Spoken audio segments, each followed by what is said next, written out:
জীবনে একটা target fix করো এবং সেই টার্গেটে পৌঁছানো না অবধি কাজ করে যাও। বইটা থিংস ফল অ্যাপার্ট চিনুয়া অ্যাচিভির লেখা একটা নভেল। এই বইটাতে 25টা চ্যাপ্টার আছে।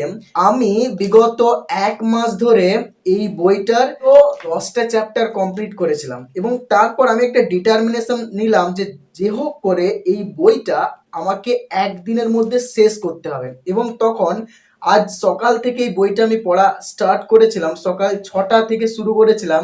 আর এখন যে সময়ে এই ভিডিওটা শ্যুট করছি, এখন বাজে রাত্রি 1টা। আমি একটা ডিটারমিনেশন নিয়েছিলাম যে যে হোক করে আমাকে এই বইটা আজকে রাতের মধ্যে শেষ করতে হবে। তো আমি বইটা শেষ করতে পেরেছি, পড়া পুরোটা কমপ্লিট করেছি। 25টা চ্যাপ্টার, 10টা অলরেডি পড়া ছিল। 13 নম্বর চ্যাপ্টার থেকে 25 নম্বর চ্যাপ্টার আজ রাত 12টা 46-এর মধ্যে আমি কমপ্লিট করলাম। কোনো কিছুই অসম্ভব নয়, সবকিছু সম্ভব। তবে এই বইটা কমপ্লিট করতে গিয়ে আমাকে অনেক কিছু স্যাক্রিফাইস করতে হয়েছে। আমি দুপুরে ঠিক মতো করে খাইনি, অবশ্য না খেয়ে এই বইটা কমপ্লিট করেছি। আমি সন্ধ্যার খাবারটা খেয়েছি রাত 11টার সময়, যে আমাকে এই বইটা পড়ে আমাকে যে হোক করে শেষ করতে হবে। আমার মনের মধ্যে এরকমই একটা ভাবনা ছিল, যার কারণে আমি এই বইটা শেষ করতে পারলাম। তুমিও পারবে তোমার জীবনের সমস্ত লক্ষ্যগুলোতে পৌঁছতে।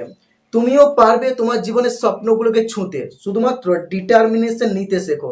আর যাই হোক, সেই ডিটারমিনেশন থেকে তুমি কখনো নড়ে চড়ে আসবে না। অনেক সময় আমরা সিদ্ধান্ত নিই, যেমন এর আগেও আমি অনেকবার সিদ্ধান্ত নিয়েছিলাম যে এই বইটা পড়ে আমি শেষ করব, কিন্তু পারিনি। আমি স্থির করেছিলাম যে প্রতিদিন এই বইটার অন্তত 5টা করে পৃষ্ঠা পড়বো, যাতে 1 মাসে বইটা শেষ করতে পারে। কিন্তু আমি সিদ্ধান্ত নিয়েছিলাম, কিন্তু সেই প্রত্যেকটা ডিটারমিনেশন এতই উইক ছিল যে আমি বারবার স্থির করার পরেও সেই ডিটারমিনেশনকে সফল করতে পারিনি, সেই টার্গেটগুলোকে ফিক্স করতে পারিনি। কিন্তু আজ সকালে এমন ডিসিশন নিয়েছিলাম যে আমাকে এটা করতেই হবে।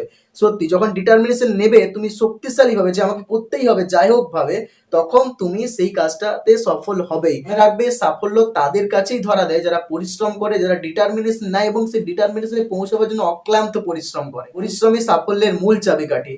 আর মনে রাখবে যে যখন তুমি পরিশ্রম করছো তখন নেগেটিভিটি আসবে, খারাপ সময় আসবে, অনেক কিছু আসবে, কিন্তু এগুলোকে ওভারকাম করে তোমাকে সামনের দিকে এগিয়ে যেতে হবে। মনে রাখবে, তোমার জীবনে একটা লক্ষ্য আছে, আর সেই লক্ষ্যে পৌঁছানো না পর্যন্ত তোমাকে কাজ করতেই হবে।